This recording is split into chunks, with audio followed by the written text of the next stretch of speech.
On today's show, I get real passionate about Facebook Live.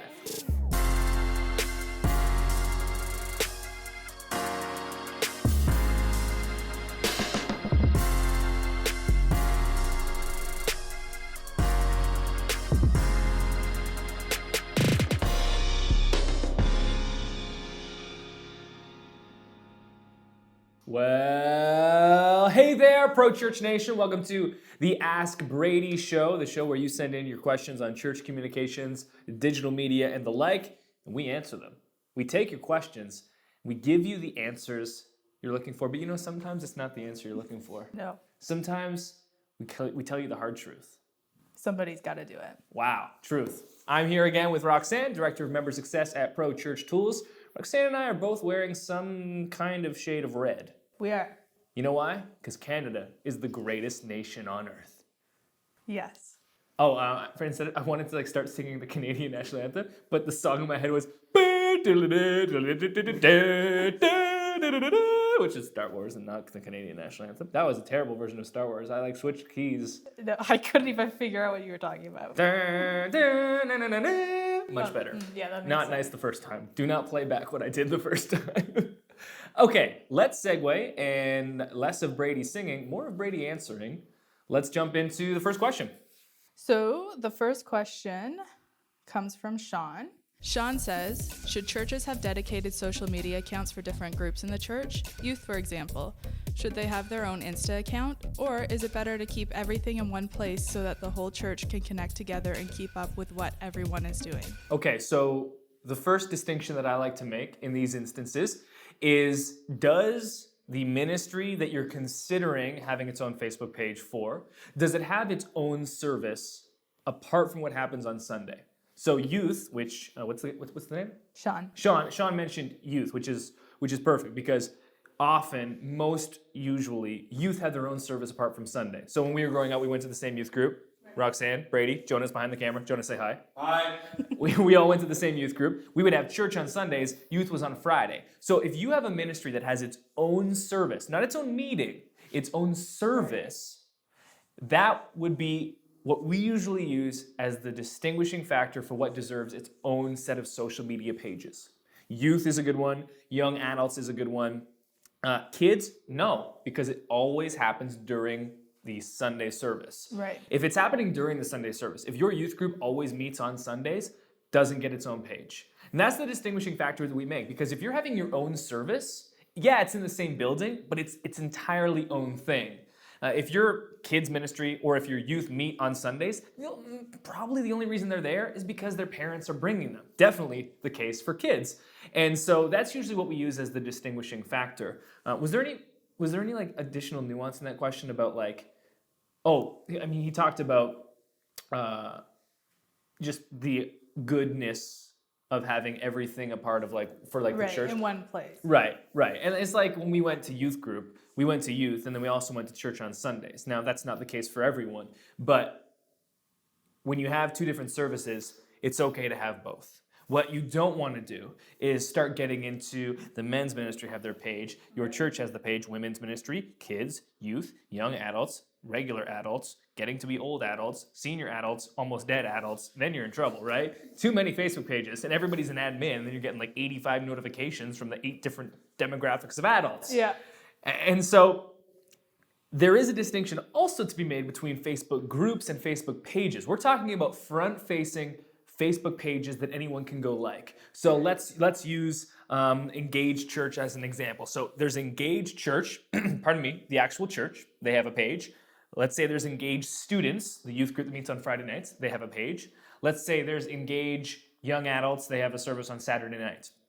Then you also have the men's ministry, women's ministry, kids ministry, maybe some other things. Let's use those 3 as an example though. They do not have their own service.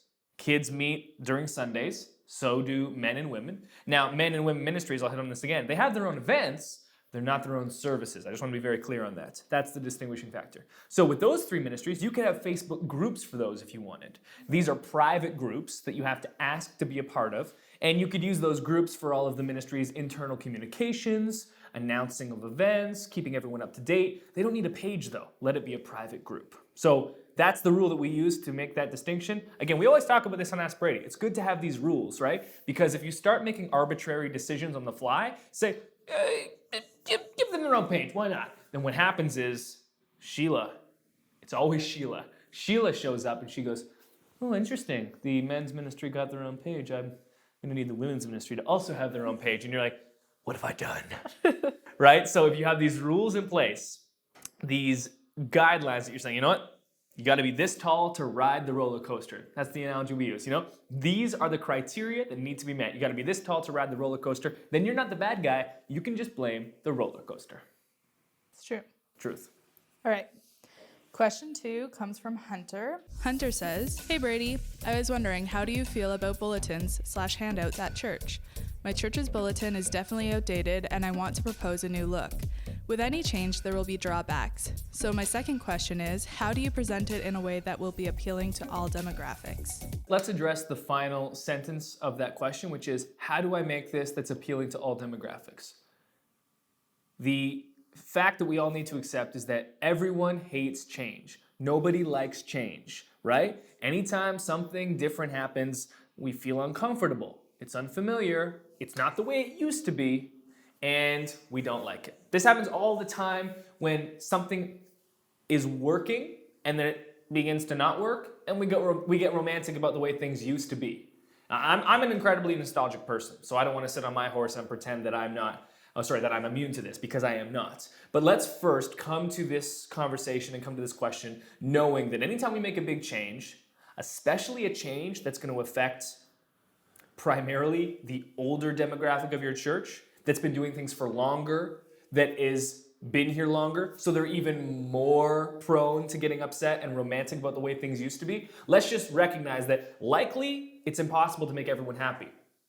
We shouldn't make a decision based on the premise that this will be a successful decision if everyone is happy. Because that's what you don't want to do, is become a people pleaser. That's not going to help you make good decisions. So let's talk about the bulletin. We are currently in the process of developing something, a brand new project that I first came up with actually on a flight to Atlanta. I was flying with a member of the team here, Tristan, to speak at a conference and, just doing my thing on an airplane, listening to podcasts. And I suddenly had to stop the podcast from playing because I started having this idea of this singular central hub for churches where everyone could come and every single next step would be housed in this singular convenient location. Giving, message notes, calendar, ministry sign up, event registration. Basically a bulletin that didn't cost anything to print, was available 24/7 online through a singular website URL, didn't get thrown in the trash, didn't require ink and maintenance costs and the freaking folding, because you got to tri-fold, and you know how impossible it is to get the tri-fold correct, and then one part is overlapped a little bit more than the other part, and when you're OCD like me, Roxanne, you lose it. And then you just start ripping bulletins. You get fired from church, all because the bulletin. That's a true story. No, but it's a hypothetical that I know has happened before. And so we recognize that this is a pain point for a lot of churches, and we're creating something, going to be launched in April 2017, that will fix this. But let's talk about bulletins right now. The question at the beginning was, what are your thoughts on having them? Just the existence whatsoever. Okay, great. So, let's talk about the cons of bulletins. They require assembly and distribution every single week. So you've got to print them. That's going to cost money. Let's add that as the second con. They also cost money to print. You either have to outsource them and pay someone, or you have to have a printer in-house. Those printers are expensive, and you got to put the toner in them, also expensive. Then you also have to think, okay, so the prep and the production of them, costly, not efficient with time. Do they get used well? Well, there's probably a portion of your church, if you're currently using a bulletin, that does enjoy them. That portion is also likely small and dwindling. That's the key here, right? Because we want to make decisions that are going to be for the future, for the years to come. We don't always want to make decisions about how it is right here and now. So let's say you have a church that leans towards an older demographic. Maybe 50% of your church loves the bulletin, but that demographic is shrinking. They're getting older and it's shrinking. And so we're going to be moving more and more away from paper bulletins, I imagine. With that being said, I do like physical, cards and, the availability of physical material at a church. If you're already at church, you've done the work of getting in your car, you've you found a parking spot, you've walked in the sanctuary, you found your seat. It is nice to have tactile materials there. So I'm not the type of person that's like everything digital, nothing physical. And that might be a surprise to some because we're building a 100% digital tool that would replace a bulletin in many ways. So I like the hybrid approach. It's interesting that this question came up today because just today I was doing some research on how much bulletins cost for the average church, and I got about 50 responses. And based on what people are saying is they said, okay, per bulletin, it costs about 25 cents. That only includes what they're paying. So if they have a printer, that does not include maintenance costs, it doesn't include toner and ink, and whether they're buying it from someone or doing it themselves, it doesn't include the assembly and distribution of them. So when I kind of calculated and all that, I was okay, if it's 25 cents per bulletin, let's add in another 25 cents for cost of the machine, cost of maintenance, ink and toner, shipping if you're buying it from someone else, and the distribution and man hours of assembling it, right? Yeah. So let's say it's 50 cents per bulletin. The average church size, let's say, is 100, let's be very, very conservative, 150 people. 50 cents per bulletin, $75 per week, times that by 52 weeks in a year, divided by 12, $325 per month on freaking bulletins. Yep. Every church that works with us on video announcements, 80% of the churches that work with us pay less for video announcements every single week. They get 4 highly produced videos produced by a professional agency for less than the paper bulletins that you are printing. So, strategy moving forward. If you know that a portion of your church loves the bulletin, don't feel you need to get rid of it, what I would do is I would never, ever, ever print the same number of bulletins of the people that attend your church. If you have 150 people attending your church, do not print 150 bulletins. What you want to do is experiment and find the number of bulletins that you can print that will actually get taken and used. So if you know that 50 bulletins will get taken and you're always like, we print too many, find that number. Don't print to expand to the size of your church. Print a limited amount and then react to how many are actually being used. So takeaways from this question: are bulletins useless? Mostly. Do we need to get rid of print altogether, the tactile materials in our churches? I don't think so. I like the hybrid approach, the both and, not the either or. How can we make this work? Well, if we're spending $325 per month on bulletins, and that's just rough. Your church probably isn't spending that exact amount. It's less or more. What we should do is spend less on that and more on the digital side of things, right? Like Nucleus is going to cost less than $100 per month. For when we do the launch, it's going to be like way less than that. And so to think that, we can get Nucleus, which is infinitely scalable, digital bulletin-ish, and so much more for 1/6 of the price of the amount we're paying for bulletins at a church of 150 people. There are much more cost-effective and efficient ways of doing it. Both and, not either or. Scale back on the bulletins, scale up on the digital. I just actually have a follow-up question to that question. So you're saying tactile things in your seat, you're talking like connect cards and like tithing envelopes or whatever. Yeah. Maybe like an information about your church or something like that. Yeah, so like our church has the connection card for the new visitors. It's got the giving card. Here's why we give. Here's why it's important at church. A lot of new visitors are like, my church is always trying to get my money. Explain why do we give. Here are the ways that you can give. I think we might have giving envelopes. I'm thinking maybe not though. So we definitely have the giving card and the connection card. And then our church we transitioned a long time ago from digital bulletins to kind of like the monthly magazine, which churches have done. Yeah. And last year we even ditched that. And it was a beautiful magazine. When I attended this church for the first time, I was like, guys, this magazine is gorgeous. A month later, they discontinued it because they're like, no one uses it though, right? And so, Yeah. All right. So the third question comes from Ray. Ray says, can you talk about a specific procedure you recommend with communicating to first-time guests once you've received their contact information, specifically within the first 24 to 48 hours, within the first week, and so on? Thanks, and I hope to hear your ideas. Great. So we did a podcast with Tyler Smith, I think his name is, and he runs Tyler Smith? I can't remember. Tyler Smith? Let's do a quick search. Text to Give? That's who you're the guy from Text to Give. Sorry, Tyler, for not remembering your last name. Seems kind of jerkish on my part. Thyler, that's not a name. Google corrected to Pro Church Tools Tyler, and I wrote Pro Church Tools Fuller. Not Thyler. There's no Y. Thuller. If Hey, it is Smith, at least it's like a common last name. guys, Pro Church Tools is on Google. What does that even mean? Oh yeah, Brandon did that the other day. There's a picture of our office. We have 1 review. 1 star. No, 5 stars. Half a star. It says we're open 24 hours. Seems Excessive. a little enthusiastic. But If you come here in the middle of the night, we will not be here. I did send you a Slack at like 11:30 last night, and I was like, because something came to my mind. I was lying in That's bed, true. and I was like, oh man, dang, our office looks great. That's why I turn off my notifications at night. Own this business? I do own this business. Oh, it's asking me. Okay, we can do this later. Okay, Tyler Smith, got it. So we have this podcast, prochurchtools.com/116. It was the 116th session called 5 Ways to Follow Up with New Visitors. And Tyler has this great process for following up, and it's this 5-step process. And he details it. It's like a 40-minute conversation. So if you want to take this one step deeper than the answer I'm about to give, check that out, prochurchtools.com/116. Jonas, link it in the show notes. It'll be there if you're watching on YouTube. Okay, so let's first come to this question knowing that if someone attends your church, you've done a ton of work likely to get that person there. You were doing digital or physical marketing. It was word of mouth. Someone found you via SEO. Someone heard good things about you. I guess that's word of mouth, right? Like whatever it is, either your culture or your efforts have done a good job of getting someone there. What you don't want to do then is then be like, well, we got him here. We did it. Good job.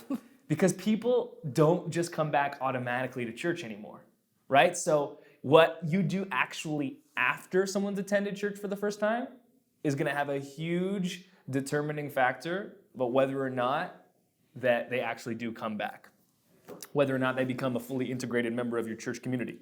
And so, first of all, you need to know, like, if we don't have a strategy, we're in trouble. And that's what's great about this question from Ray. Like, he recognizes, okay, we need a strategy. So first thing I would do is, we know this when we do marketing online. When someone comes to us for the first time, whether they find us through SEO, through Google, they land on something like we rank really high in Google for a lot of search terms, or if they find us through paid advertising like Facebook ads, when they find us for the first time, that's when they are most excited about us and what we're offering them. Never again, likely, will they be more excited about us than right now.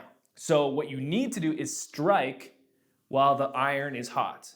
Is that how that saying goes? Yeah. The pan is hot? No, it's while the iron's hot. I'm assuming it has something to do with those old-fashioned, like, actual irons, but I don't know. Like ironing clothes or like cast iron, like you're making food? They were, like, I think, I thought it was ironing clothes, but I don't know. Strike while the iron is hot. What was is the iron like? Oh, you know what it is? I know what it is. We figured it out? It's, yeah. Well, I don't know for sure because I haven't Googled it, but I think it must be referring to when you brand animals. Wow. Strike while the iron's hot. Yeah, because you're not going to put I'm probably going to look pro-church. so stupid because it's not actually the answer. I'm going to go with that. If I'm going to brand a cattle as pro-church tools, I got to do it like, Well, it's right? hot. I got to pull it out of the Because otherwise freaking you have to coals hold and it forever. truth. We figured it out. It's kind of more gross. Now I wish I used a different analogy. It's a pretty common saying though, so people would, like, people know what you're Jonas, saying. you're shaking your head. No, it's when you're like, like the Hobbit, they're making the swords. Yeah. You can only mold it while it's hot. Oh. Yeah. Strike while the iron's hot. Strike while the iron's hot. Oh, so not cattle, swords. Yeah. But you were close because it wasn't. We keep getting close. I was like cast iron. I'm like, we're making an omelet. Strike when the iron's hot. Gotta get those vegetables in the pan real fast. Point being, you've got someone who's really excited about your church. So excited that they came all the way and went through the difficulties and the efforts to actually show up to a service. So what you want to do is follow up right away. Whatever you do, use as your strategy, and check out that session of the Pro Church Podcast, session 116, to get specifics. You want to respond quickly. So don't wait 48 hours. I think it's cool to send something, this is what's great about Nucleus. If you have like a digital connection card, you can send something like automatically. You get the digital connection card, trigger something within 3 hours. But what you definitely want to do is within 24 hours, get them something. So they're there on Sunday, send them something on Monday while it's still fresh in their mind. Don't hit them up a week later for the first time and be like, hey, it was great having you at church. They're like, who is this? Unsubscribe, right? And so definitely, so 2 things being, have a follow-up strategy, check that podcast for specifics, strike while the iron is hot, Hobbit swords being made. No, omelet. Omelets. All right, so the last question is from Nick. Nick says, could you guys do a video or a walkthrough of how to launch Facebook Live for your church service?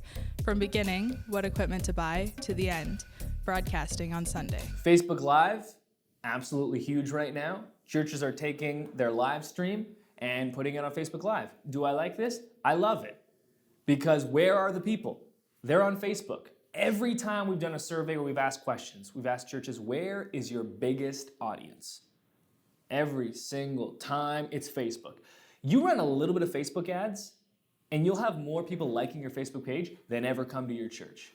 You'll have like 100 people attend weekly. You run Facebook ads for 1 month, you'll have 1,000 likes on your page. Easy.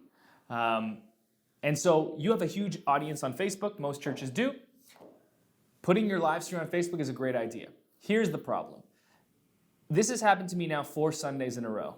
I've gotten up on Sunday, I've been in church wherever I am, in the green room, I'm on Facebook, and because Brady of ProChurchTools.com, I have so many friends on Facebook that add me from other churches. And I'll scroll on my feed on a Sunday morning, and it's just service, service, service, service, service. What do I not like about this? All it feels to me is as if I'm a fly on the wall. I can't attend this church because they are very far away from me likely.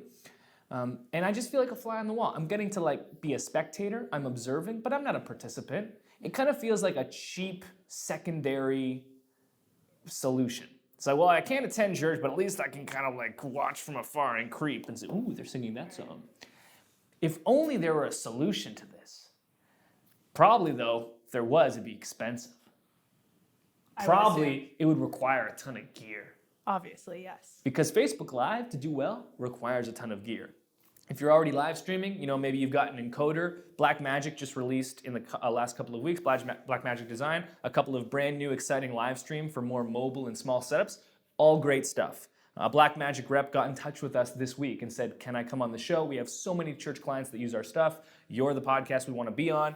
Let's talk about our gear. I was like, I love you, Blackmagic. Would love to have you. With all that being said, here is what your church should do on Facebook Live, beginning to end, when it comes to gear and process. You should take your phone and say, Pastor, get your butt over here. Take his phone, take her phone, open up Facebook. There's a button that says live. Click the live button, and then go freaking live. And you should take your pastor and you should say, hey, church, and then do what pastors do. What are we all doing for church? We're getting in our cars and we're driving 20 minutes, fighting the parking lot of church. Crazy people at church can never drive. Truth. You show up late, you hear a message, you go home. And then we say, you know what, we recognize a lot of people attend church on average every other week. People are in the military. People are traveling for work.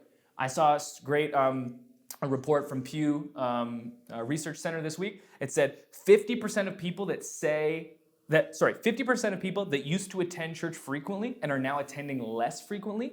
50% of people say, why? Practical reasons, like I'm just too busy. Right.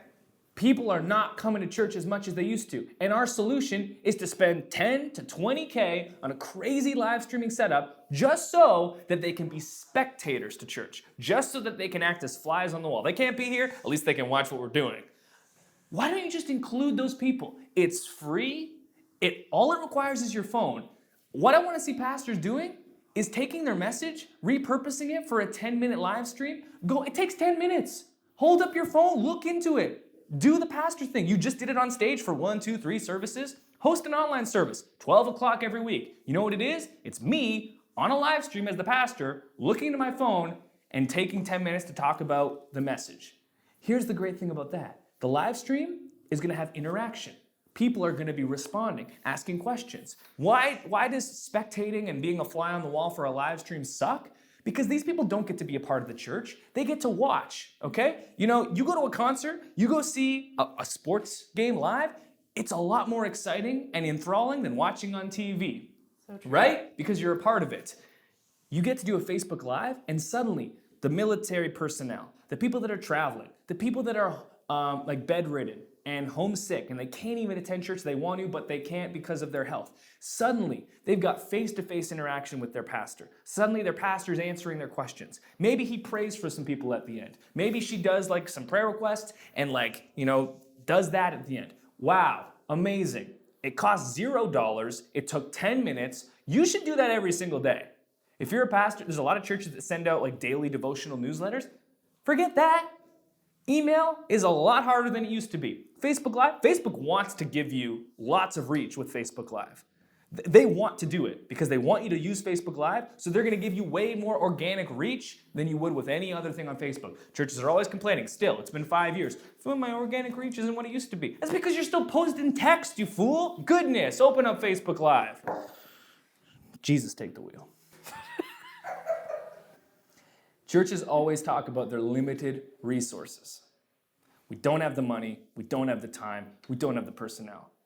Then they go and drop $25K on a brilliant live streaming setup, and they're auto-publishing newsletters to their freaking Facebook page. Dear Lord, save me. Jesus saves. I think you know where I stand on this. I purposely chose this question because we've been getting a lot of questions about Facebook Live, and I understand that this is not the answer Tim, Carl, Nick. Barry Nick was looking for. That's a reference to episode 1. Was looking for. And we're going to we have a session of the podcast on Facebook Live. Talks more about strategy. I know you're looking for gear and stuff. We're going to have, I think, a rep from Black Magic on. And they just released some amazing stuff for more mobile live streaming setup. So we'll do a breakdown of this. Ask Brady isn't really the best place to do like specific gear recommendations. And honestly, I don't know too much about live streaming. As you may know, I don't love it. And so I don't spend too much time on it. And so I don't know too much about like, okay, you got the source and the encoder and the distribution and all that. And so it's just what I want you to think about, church. You don't need to go and have an expensive live streaming setup. If you're already live streaming and you already have your setup, pushing it to Facebook Live makes sense. I get it. It's only like one extra step. But it's also one extra step for your pastor to take their phone for 10 minutes a day and do a live stream. Nothing bad can come of that. Only good. My pastor doesn't have time. Well, then your pastor needs to freaking get off their butt and figure out what they're doing with their life. Pastors are always like, you know what? I'm not about social media, Brady. I'm about reaching people. I'm going to slap you. I'm going to freaking slap you because the amount of people on social media that you can reach is infinitely more than the amount of people showing up to your 1-hour service to hear you preach. Gosh! I'm not about social media. I'm only about reaching people. I'm not about reaching people. I'm only about just not ever being where they are. Send your pastor this Ask Brady. Freaking send them this. Is that the final question? Yep. Question of the day for you. Are you doing Facebook Live every day for 10 minutes? Because there's no excuse. No excuse. I want you to comment below this video, Pro Church Nation, and just commit. Do it for a month. Do it for 1 month. Heck, not a month. Do it for 5 days this week. Monday, Tuesday, Wednesday, Thursday, Friday, and Sunday, because we talked about that. Okay, it's 7 days. I'm going to 6 days. I'm locking it in, 7 days. Monday to Sunday. Boy. Do it for 7 days. Look at your reach. Look at the comments. Look at the interactions. Just take your phone, talk into it. Pastors are good at it. If there's anything a pastor's good at, it's communicating the word of God. They should be good at a lot of things. North American church culture, for most pastors, preaching and teaching is a huge part of their job description. So they should be good at it. It's not hard. Take your phone, do it. Do it for 7 days. Let me know how it goes. That's my challenge and the question for the day for you. If you're doing it, if you're already one of the people doing this, please post in the comments below about your results. We'd love to hear it. We have some case studies, but having case studies in these comments would be nice. With that being said, thanks for watching. Thanks for putting up with the saltiness for this week of this angry Canadian. We do this every single week. If you want your question answered, hashtag AskBrady on Twitter, on Instagram. Throw it in the comments below on Facebook or YouTube with the hashtag AskBrady, and we will add your question to a future episode. Thanks for watching. We'll see you next time.